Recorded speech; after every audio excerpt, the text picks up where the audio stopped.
Pessoal, mesmo numa segunda-feira de carnaval, as coisas continuam tensas no Brasil. O Eduardo Bolsonaro participou de uma entrevista onde ele já vê que o confisco do seu passaporte é certo. É uma coisa já planejada, orquestrada e que vai acontecer. Mas ainda bem que é aqui no Brasil, não é na Venezuela. Lá na Venezuela, aconteceu um caso muito mais grave do que aqui no Brasil. Inclusive, foi publicado pelo Ale Freitas. Lá na Venezuela, um parlamentar venezuelano viajou para os Estados Unidos para denunciar o regime do Maduro e as arbitrariedades do Maduro. Agora o regime anunciou que vai apreender o seu passaporte e o impedir de sair do país. Acusado de conspiração e traição, e até de crime de lesa pátria, o nível que a Venezuela chegou é brutal. Não é brutal? Pois é, isso aqui é uma sátira que o Ale Freitas fez, né? Dizendo o seguinte: tá igualzinho o Brasil. É exatamente o que acontece no Brasil. E os petistas, aqueles que comemoram o ainda estou aqui, estão comemorando isso também. Estão gritando sem anistia. O fato é que a gente sabe muito bem o porquê vai acontecer essa apreensão do passaporte, que eu já vou te contar depois que você se inscrever no canal, tá? Achou que eu ia esquecer de te pedir para se inscrever no canal, né? Se inscreve no canal, que isso é muito importante. Vamos lá. O Eduardo Bolsonaro está sendo cotado para ser o presidente da Comissão de Assuntos Internacionais da Câmara dos Deputados. A grande questão é que eles querem minar o Eduardo Bolsonaro, causando assim uma pressão para que ele não pegue essa comissão. Não é interesse nenhum da turma que o Eduardo Bolsonaro esteja à frente dessa comissão. Essa comissão ela é importantíssima, porque essa comissão é a primeira que julga todos os projetos de lei que são enviados pelo governo, né, referente a outros países. E o Eduardo Bolsonaro listou até algumas questões, como troca de informações nucleares com a China, troca de informações sobre o Drex com a China. Tudo isso passa mediante lei que tem que passar pela Comissão de Assuntos Internacionais, cujo presidente, por regra, será Eduardo Bolsonaro e o PL já definiu. O Lula não quer isso. Então, essa ação, essa invertida, né, por parte da Gleisi Hoffmann, do Lindenberg Farias contra o Eduardo Bolsonaro, é justamente em função disso. A grande realidade é que o PL não quer arredar o pé. O PL vê a única alternativa de ter o Bolsonaro como candidato com a articulação do Eduardo Bolsonaro lá fora. Então, a presidência de comissão para Eduardo Bolsonaro virou a prioridade do próprio PL. Após o PT entrar na justiça pedindo a retenção do passaporte de Eduardo Bolsonaro, os parlamentares do PL afirmam que irão priorizar na Câmara a existência da Comissão de Relações Exteriores para o deputado paulista, que é o Eduardo Bolsonaro. Segundo membros da bancada do PL, o atual líder da bancada, Sóstenes Cavalcante, afirmou que, com ou sem passaporte, Eduardo será indicado como presidente do colegiado na Casa Legislativa. E aí, como presidente, né, do colegiado, há a hipótese, né, do próprio Congresso dar um passaporte diplomático, né, para o Eduardo Bolsonaro. Há quem fala isso, tá? Então, assim, a grande questão é que, tendo ou não tendo passaporte, ele continua tendo peso. Que ele fique impedido de sair do país. Mas ainda pode fazer videoconferência. Ainda pode fazer ligação. Então o PL falou, com ou sem passaporte, Eduardo Bolsonaro será o presidente. Ele participou hoje de uma entrevista onde ele deu alguns pontos, né, sobre essa estadia dele lá nos Estados Unidos. E aí uma pergunta foi feita, uma pergunta até muito inteligente. Será que o Eduardo Bolsonaro vai voltar para o Brasil? Ou, entendendo os riscos aqui, já vai pedir asilo para ele e para sua família lá nos Estados Unidos?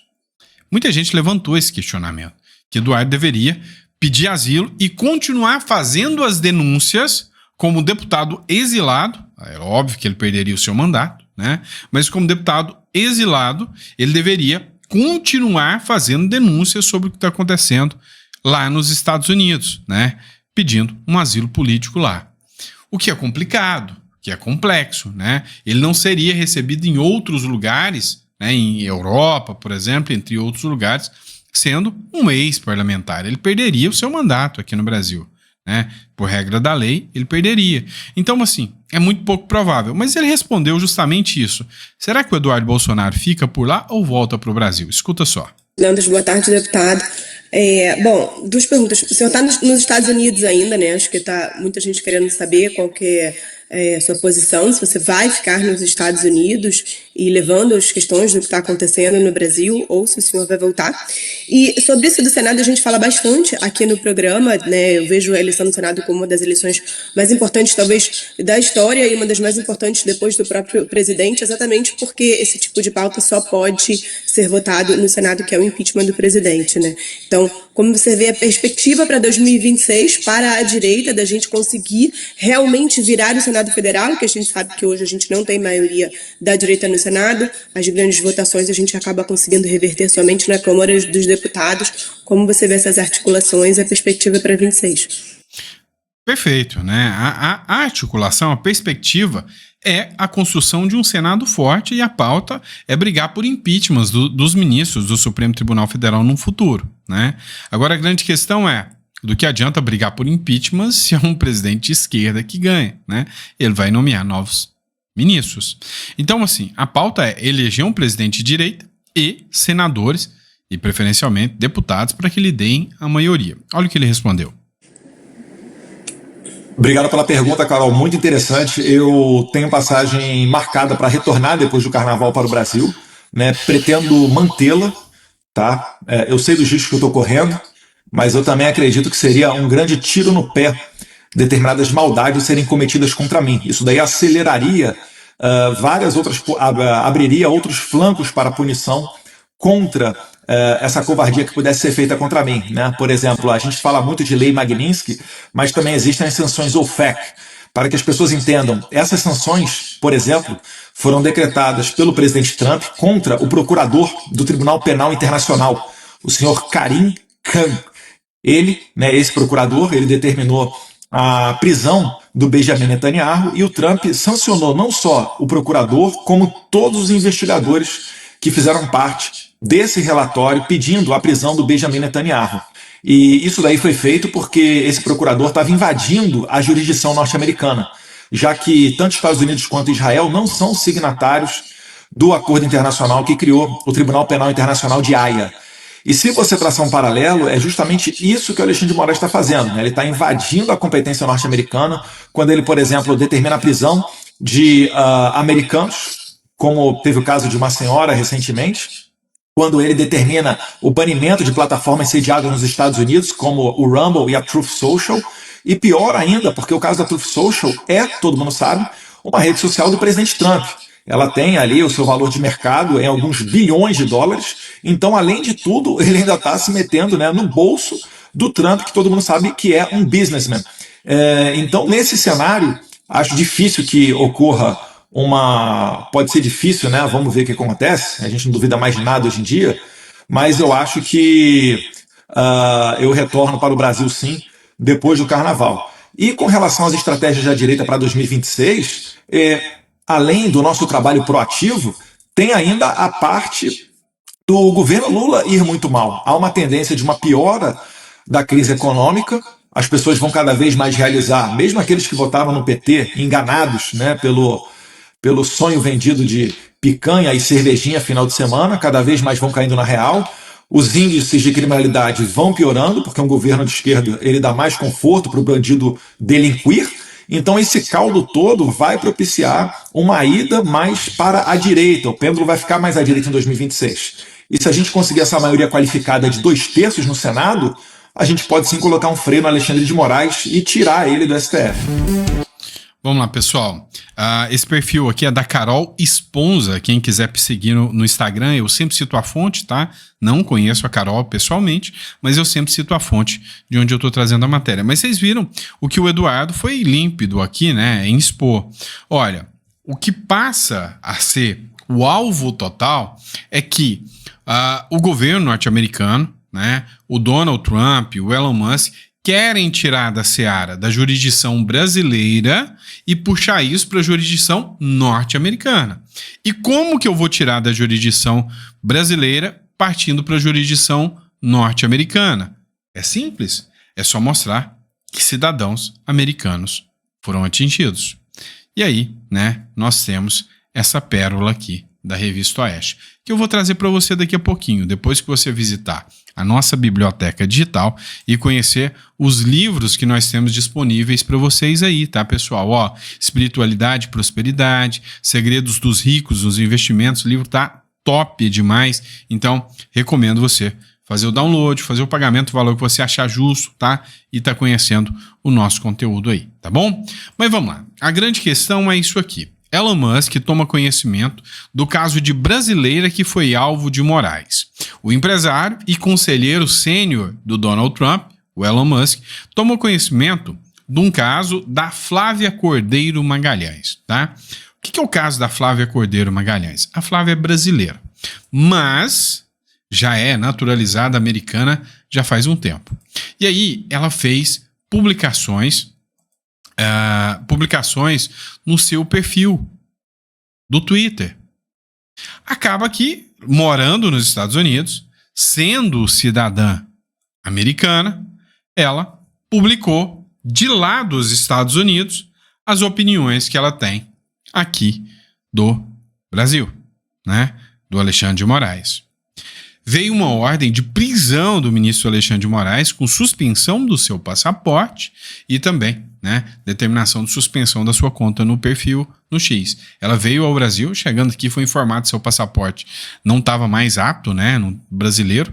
Ela, com o passaporte americano, acabou indo embora. O Mário Naufal, né, ele fez a seguinte publicação sobre isso. Justiça do Brasil. Moraes ordena prisão de cidadã americana em uma postagem de mídia social. Ou seja, chega agora numa cidadã americana por postagem de mídia social e ordenou prisão. O assunto agora é de jurisdição americana. Flávia Magalhães, uma americana naturalizada nascida no Brasil, teve sua prisão ordenada pelo juiz Alexandre de Moraes por postar no X enquanto estava nos Estados Unidos. Aparentemente, o Supremo Tribunal Federal acha que pode policiar a liberdade de expressão além das suas fronteiras. Quando ela viajou para o Brasil em dezembro de 2023, as autoridades restringiram o seu passaporte. Então, em fevereiro de 2024, Moraes emitiu um mandado de prisão preventiva, alegando absurdamente que ela usou um passaporte falso, apesar de registros oficiais provando o contrário. Na verdade, o que acontece? Mandou apreender o passaporte dela, ela usou o passaporte americano. Argumentou que o passaporte americano era um passaporte falso. Não, era só americano. Agora, os legisladores dos Estados Unidos estão revendo o seu caso como perseguição política.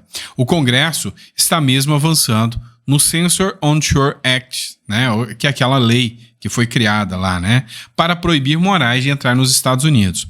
Mais uma vez, Moraes desconsidera a soberania, o devido processo legal e os direitos básicos do brasileiro. Se criticar o Brasil de solo americano agora é um crime, o que vem a seguir, né? Então ele fez essa crítica. E aí teve outra crítica, né? Vazamentos judiciais brasileiros revelam evidências de adulteração de enredo. E aí o Mário Naufal também faz uma outra crítica, falando que e-mails que foram vazados mostraram que um assessor do ministro Alexandre de Moraes, né, falava em ajuste de vídeos, né, das imagens do 8 de janeiro. É o que fala aqui o Mário Naufal, tá? E aí o Elon Musk se manifestou e falou: isso tudo é problemático, tá? Isto é problemático, ou seja, mostra que o Elon Musk está a par do que está acontecendo com cidadãos americanos, né, brasileiros naturalizados nos Estados Unidos, né, cidadãos americanos que foram alvo de decisões de Alexandre de Moraes por medidas e condutas tomadas lá nos Estados Unidos. E aí, meu irmão, é que a porca começa a torcer o rabo, porque agora estão tirando da jurisdição brasileira para falar: você censurou americanos aqui nos Estados Unidos, e querem usar o ministro Alexandre de Moraes como uma vitrine da censura, né? Não para o Brasil, mas para o mundo todo. Essa briga ainda vai dar muito angu, né, para o povo comer aí. né? Então tem muita coisa que vai acontecer. Enquanto isso, até aliados do espectro progressista já dizem que não acreditam mais no sistema, que não acreditam mais no Supremo Tribunal Federal e nem nas decisões do Alexandre de Moraes. O Ciro Gomes, você deve lembrar do Ciro Gomes. O Ciro Gomes é óbvio, crítico do Bolsonaro, ele critica o Bolsonaro aqui, mas ele falou, já não acredito mais no sistema. Olha, qual é o argumento do Ciro Gomes? Vale a pena essa análise. Há uma discussão muito grande sobre as forças políticas de Bolsonaro com toda essa situação a que ele está exposto agora, assim como os seus aliados e integrantes do primeiro escalão do governo dele, nas eleições de 2026, ou no que ele significaria para uma sucessão dessas eleições. O senhor entende que isso tirou ou que Bolsonaro sai do jogo político nesse momento? Como é que o senhor avalia essa situação desta figura que em determinado momento representou essa direita ou extrema-direita aqui no país? Nesse país, Deus é quem sabe, porque quem viu, o Supremo ser suplicado 13 vezes em recursos, dizendo que Curitiba não era o fórum próprio para julgar o Lula, etc. 5 anos. E o Supremo, em todas as vezes, dizer, não, é Curitiba mesmo, é Curitiba mesmo. E quando chegar 5 anos depois, por conta do vento político, muda. Por que a gente nesse país não vai achar que pode acontecer a mesma coisa com o Bolsonaro?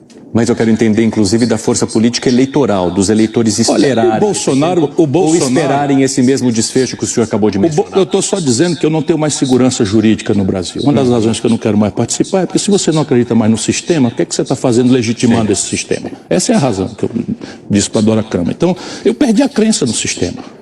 Sabe, uma crença é o seguinte, eu acredito que quem vota é livre para votar, que a imprensa vai dar opinião para todo mundo, que o judiciário vai dizer que a lei é assim, pouco importa se agrada o poderoso ou não. Eu perdi a crença, está tudo para mim assim, sabe? Perdi a crença no sistema e quero continuar lutando, então estou aqui lutando. Agora... E aí fica claro, limpo e evidente que até as pessoas do campo progressista já entenderam o que o Brasil se tornou. Se você fizer uma análise assim um pouco mais aprofundada, você pode pegar as falas do Rui Costa, que é esquerdista. Você pode pegar falas também do Glenn Greenwald, que é de esquerda. Você pode pegar falas, de várias figuras da esquerda que já começaram a falar, olha, não está certo, a gente precisa rever alguns conceitos. Vamos falar, por exemplo, o Pondé, que falou, não, Lula é melhor do que Bolsonaro, mas agora já reconheceu que não é bem assim. A revista Oeste também publicou uma matéria que diz o seguinte, ações de Moraes podem causar conflito diplomático, diz jurista. O Departamento dos Estados dos Estados Unidos classificou as ações do magistrado como uma violação da soberania do país. A grande questão é que enquanto a briga era entre Moraes e congressistas norte-americanos, parlamentares norte-americanos, o governo dos Estados Unidos não tinha feito nada nem contra Moraes, nem contra Lula. Era uma pauta de Congresso, era uma pauta pessoal do Trump através da Trump Media, mas o governo dos Estados Unidos em nada tinha se manifestado, até que, por pressão do Supremo Tribunal Federal, o Itamaraty, ou seja, o corpo diplomático do Brasil, se manifesta atacando Donald Trump para defender Alexandre de Moraes. E aí o conflito diplomático nasce. A grande realidade é que os congressistas norte-americanos não vão parar por agora. Não vão parar tão cedo. Eles já entenderam o que está acontecendo, eles entenderam que estão perdendo o Brasil, eles entenderam que se eles não conterem o Brasil, isso aqui vai se alastrar para mais lugares. É como um câncer. Começou com a Venezuela, se alastra para o Brasil, daqui a pouco está indo para os Estados Unidos e aí acabou o mundo. Aí o comunismo toma conta de tudo, essa galera maluca vai tomar conta de tudo. Então, o Congresso norte-americano, em especial pelos republicanos, começam a entender, que aquela frase imbecil que eu falo sempre, algo de errado não está certo, ou seja, tem caroço nesse angu, tem coisa errada acontecendo. Então, é lógico que vai dar conflito diplomático, é lógico que esse conflito diplomático enfraquece o ministro Alexandre de Moraes e o seu poder aqui, mas que, por hora, a gente não vai ver resultados tão poderosos assim. A não ser com o caso da aplicação da lei Magnitsky, né, que seja aplicada, sancionada ali ao ministro Alexandre de Moraes ou algum outro, que aí vai direto, né, em questões econômicas, pega pesado em questões econômicas, mas até lá, né, tem muita coisa, né, para passar debaixo da ponte, tem muita água, tá bom? E é isso, pessoal, espero que vocês tenham gostado. Recomendo novamente, Segredos dos Ricos nos Investimentos, tá muito top. Clica no link da descrição aqui, você vai entender, cara, questões importantíssimas. Você vai aprender o seguinte: primeiros passos no mundo dos investimentos, a renda fixa e renda variável, o que é, como investir em ETF, em fundo de investimento imobiliário, criptomoeda e ativo internacional, planejar a sua aposentadoria, blindar o seu patrimônio, tudo isso incorporado nessa obra aqui que eu preparei especialmente para você. Tudo bem? Grande abraço, fiquem com Deus e eu vejo vocês no próximo editorial.